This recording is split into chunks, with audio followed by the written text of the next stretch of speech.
Las neuronas son células que mediante hebras nerviosas y sensitivas perciben estímulos que comunican a las otras células del organismo. Actúan a manera de diminutas pilas que crean una conexión que originan una función cerebral. Su facultad de correspondencia producen una malla que difunden energía que monitorean y encaminan de una forma asociada a distintas células. De acuerdo a lo dicho, decimos que las neuronas son las encargadas de generar una energía eléctrica en nuestro organismo, las cuales encienden nuestro motor como una carga eléctrica que pone en marcha la funcionalidad del sistema operativo de cada ser vivo. Morfología de las neuronas. El soma. El núcleo de las neuronas se encuentra en el soma. Las neuronas necesitan producir muchas proteínas, al ser su núcleo una célula eucariota, para obtener su energía de esa forma y realizar sus funciones.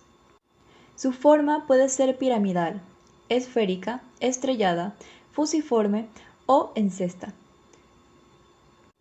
En su interior encontramos el núcleo, retículo endoplasmático, aparato de Golgi, mitocondrias, endosomas y elementos del citoesqueleto.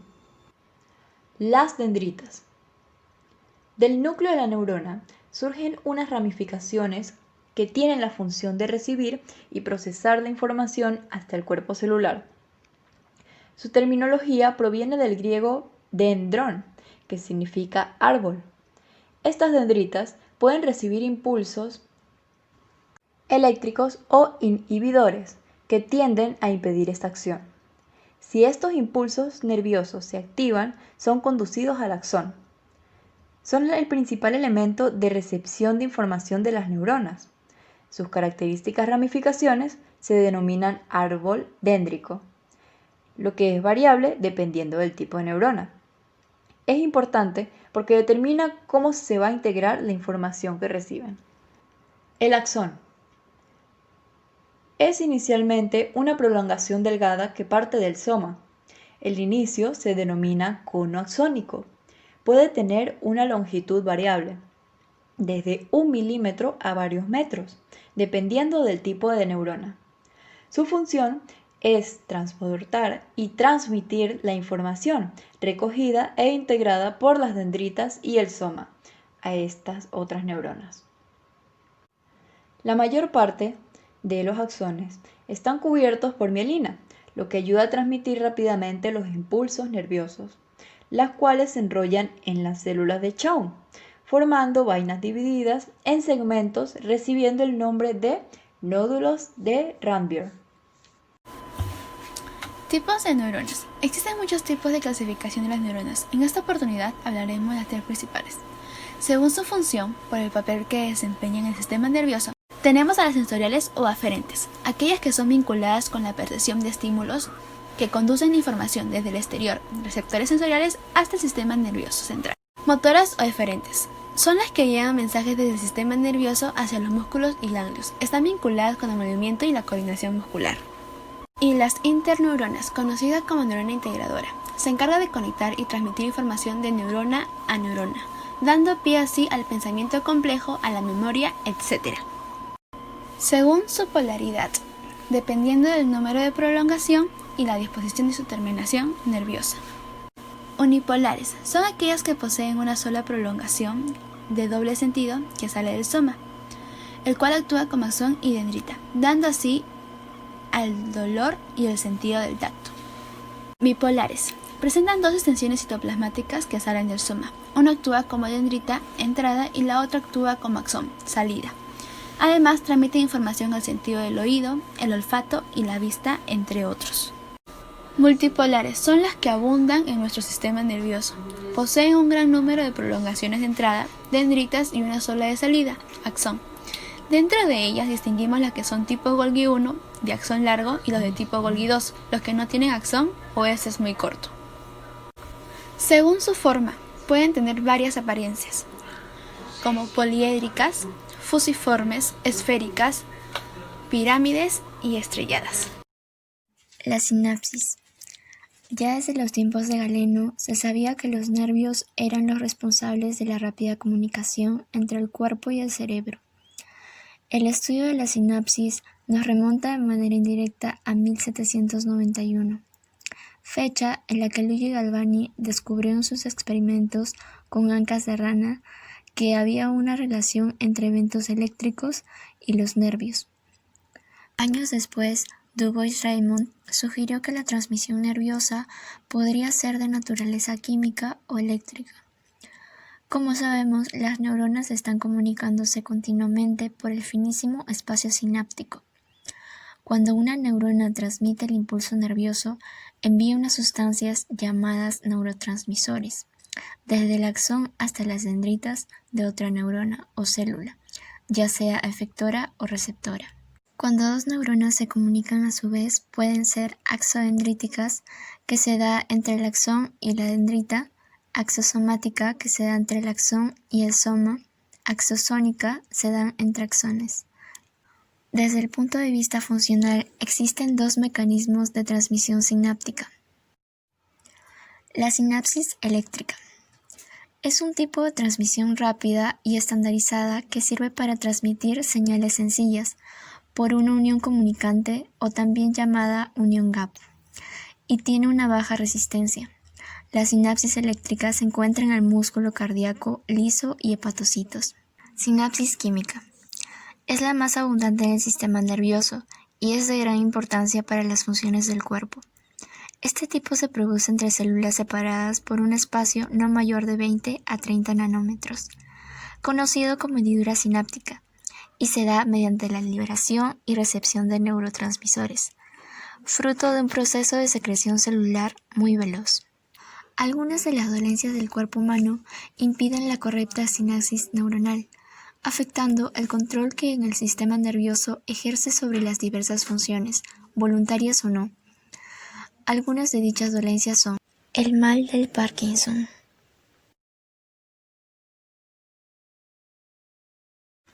el Alzheimer,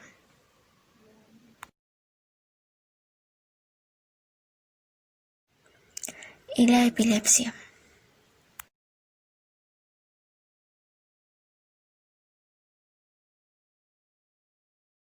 Los neurotransmisores son sustancias químicas generadas por el cuerpo.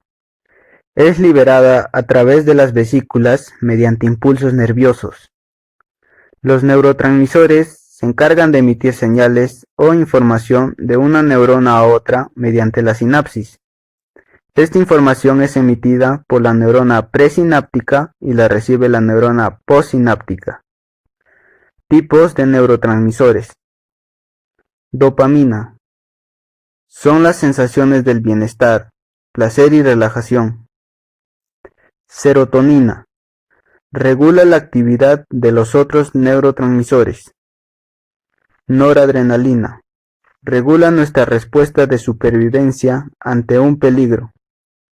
Adrenalina. Sintetiza nuestro cuerpo cuando estamos en una situación de estrés y estos aumentan los mecanismos de supervivencia. Glutamato. Es el principal mediador de la información sensorial, motora, cognitiva, emocional. También actúa en la intervención de memorias y su recuperación. El GABA. Es quien detiene la acción de algunos neurotransmisores excitatorios. Acetilcolina. Este estimula los músculos, activa las neuronas motoras, ayuda a los procesos de memoria, asociación y el paso del sueño a la vigilia. Clasificación de los neurotransmisores. Se clasifican en 5. Aminoácidos. Son los que mantienen la energía y el oxígeno de la célula. Purinas. Transportan la información como mensajeros químicos. Gases. Produce la relajación del músculo liso y esta permite que aumente el flujo de sangre. Péptidos. Emiten respuestas hacia el exterior. Esteres. En esta se encuentra la acetilcolina, que es un neurotransmisor de tipo excitatorio, y en algunos casos lleva a cabo funciones inhibitatorias. Trastornos neurológicos. La demencia es una degeneración de células nerviosas que afectan nuestros recuerdos y destruye el aprendizaje de nueva información, lo cual genera alteraciones o crisis nerviosas. La epilepsia es una enfermedad incurable que se puede presentar en cualquier persona, generando convulsiones o trances violentos que lastiman nuestro cerebro al punto de quedar inconscientes. Las cefalias es un padecimiento muy poco común que normalmente dura toda la vida. La migraña puede ser hereditaria, causando un dolor por la segregación de un líquido irritante, y la cefalia tensional, que puede ser originada por un factor externo como el estrés. La esclerosis múltiple es un rompimiento del muro hematoencefálico donde se devasta la mielina y se generan placas escleróticas que afectan nuestras funciones motoras y nos causan un desgaste mental. Las infecciones neurológicas son consecuencias de enfermedades que pueden ser virales como el VIH, microbacterianas como la tuberculosis y parasitarias como la malaria cerebral. La malnutrición amplía el peligro de sufrir enfermedades y muertes tempranas, ya sea durante la gestación o después del nacimiento.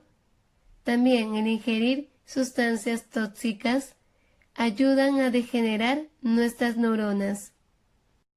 Dolor asociado con trastornos neurológicos.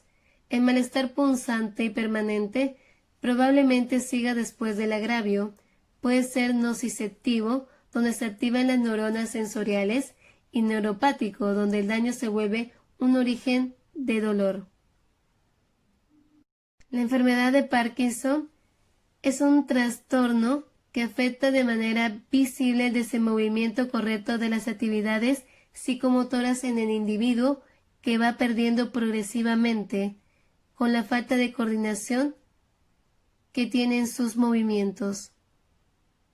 La enfermedad cerebrovascular se origina por la inesperada pérdida de flujo cerebral situado en un punto donde se cierran los vasos sanguíneos o se rompen, originando lo que son hemorragias cerebrales localizadas o isquemias, entre otros. Lesiones cerebrales traumáticas se producen por el golpe de una energía en movimiento externa, donde la masa encefálica se mueve dentro de la cabeza, originando contusiones, edemas, que pueden afectar de manera gradual nuestras neuronas y su funcionamiento. En base a nuestras premisas podemos concluir que las neuronas son las células más importantes del sistema nervioso central. Funcionan mediante estímulos externos o internos, están en constante funcionamiento. El estudio de las neuronas es muy importante para poder entender el comportamiento biológico del ser humano. Gracias a su capacidad de comunicación, generan conexiones coordinadas que cumplen diferentes funciones. Las conexiones no se pierden a menos que se origine una lesión o daño físico. Estas conexiones son reordenadas constantemente. Nuestra red neuronal se irá ampliando gradualmente a medida que vamos creciendo. Estas conexiones se enriquecen o complementan si tenemos más experiencias positivas que negativas. Existen especies que no poseen cerebro, pero poseen conexiones neuronales que los ayudan a sobrevivir. Sin estas conexiones, el ser humano no podría ejecutar correctamente sus funciones. A lo largo de nuestra vida vamos perdiendo neuronas que se mueren o degeneran por distintos factores. Estudios afirman que las neuronas se pueden regenerar o crear nuevas a través de la neurogénesis. Es por eso que podemos decir que la neurona juega un papel muy importante en la vida del hombre.